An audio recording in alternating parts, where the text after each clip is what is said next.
Mummies के इतिहास को ताजा कर दिया है। सोचिए 22 अप्रैल 2021 इसी दिन हो गई थी विमलेश की मौत। तब से अब तक 10 सदस्यों वाला परिवार विमलेश के मृत शरीर को संभाले ही रखे रहा। इसी तरह का एक वाकया हिमाचल प्रदेश के लाहौल स्पीति जिले से भी सामने आया था। जिले के ग्यू गांव में 500 साल पुरानी मम्मी है। ये मम्मीज इजिप्ट की मम्मी की ही याद दिलाती है। मिस्र के पिरामिड्स में दफन मम्मी की रहस्यमयी दुनिया हमेशा ही कौतूहल का विषय रही है। मिस्र के मम्मीज तो विश्व विख्यात है। कई महान राजाओं और गुरुओं के शवों को पिरामिड में दफना दिया जाता था। दावा किया जाता है कि इन पिरामिड्स के पास में आज भी मम्मीज घूमती हैं। कैसे होता है ममिफिकेशन, और उससे पहले भी क्या होता है ममिफिकेशन प्रोसेस? ममिफिकेशन एक कला है जिसमें मरने के बाद शव को प्रिजर्व किया जाता है। ये एक जटिल काम है जिसमें शव पर केमिकल या नेचुरल प्रिजर्वेटिव्स लगाए जाते हैं। मकसद होता है लाश सड़े गले नहीं। 12वीं सदी से ऐसा करने की प्रथा रही है, हालांकि इसकी मनाही है। कहा जाता है कि किसी जमाने में ममिफिकेशन एक कारोबार हुआ करता था। पुरानी ममीज में अक्सर मुंह खुला छोड़ दिया जाता था। शव के ममिफिकेशन के लिए इसमें नमी नहीं आने दी जाती है। इसके लिए लगातार निगरानी करनी पड़ती है। यही निगरानी तो कानपुर का परिवार कर रहा था। तभी तो सोचिए 1.5 साल तक शव को अपने पास अपने घर में रखे रहे, लेकिन किसी को कानो कान खबर तक नहीं होने दी। न सड़न न बदबू, कुछ भी नहीं। ऐसे में सवाल ये भी कि भारत में कैसे हुआ ममिफिकेशन? विमलेश के परिवार ने कैसे किया विमलेश का ममिफिकेशन?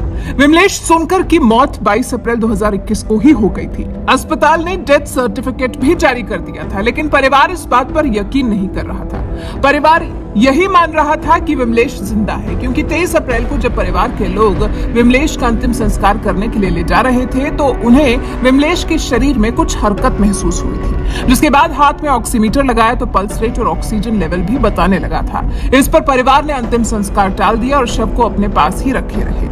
वो तो मामले का खुलासा तब हुआ जब ड्यूटी पर न पहुंचने पर विमलेश की तलाश में आयकर विभाग की टीम उनके घर पहुंच गई। विमलेश आयकर विभाग में अधिकारी थे। टीम ने जब विमलेश की मम्मी को देखा तो उनकी आंखें फटी की फटी रह गई।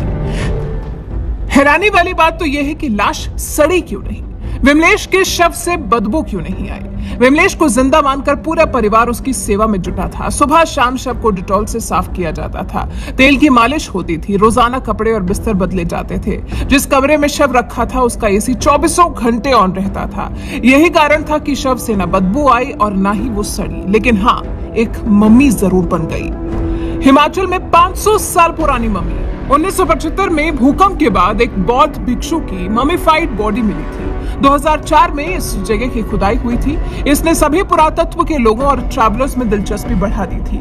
हिमाचल के लाहौल स्पीति में मम्मी सांगा टेंजिन की है, जो 500 साल पुरानी बताई जाती है, जिसके दांतों को भी अभी तक कोई नुकसान नहीं हुआ है। वो बौद्ध भिक्षु का ममिफिकेशन है, जो कि मिस्र से बिल्कुल अलग है। इसे नेचुरल सेल्फ ममिफिकेशन का नतीजा बताया जाता है। इस प्रक्रिया को सोकुशिन बुत्सु कहा जाता है। क्या है सोकुशिन बुत्सु?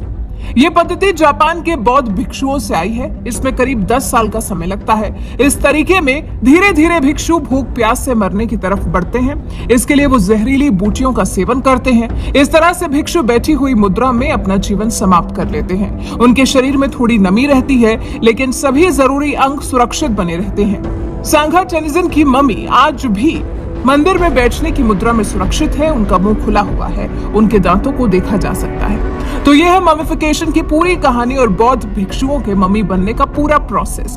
वैसे आप मम्मीज के बारे में क्या जानते हैं? या जब कानपुर के विमलेश की आपने कहानी सुनी तो आपके जहन में क्या आया?